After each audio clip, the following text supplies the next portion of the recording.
Si vous avez déjà senti la force d'une tempête, le vent qui hurle et qui semble tout emporter sur son passage, alors vous avez vu un aperçu de ce que Susanoo peut représenter. Dans la mythologie japonaise, Susanoo est le dieu de la mer et des tempêtes. Mais il n'est pas qu'un simple élément naturel incarné. Il est impétueux, imprévisible, parfois destructeur, et pourtant profondément lié à l'ordre du monde.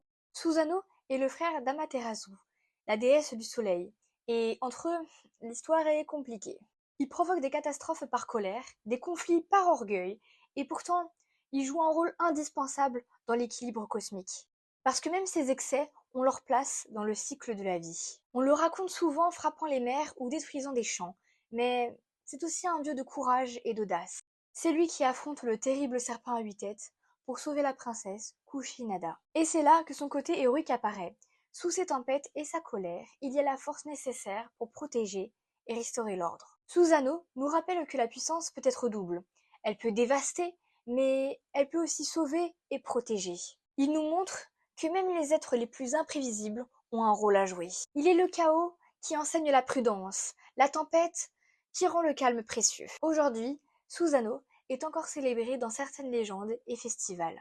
Il est un symbole de la force, du courage et de l'énergie que nous devons parfois canaliser pour faire face aux défis.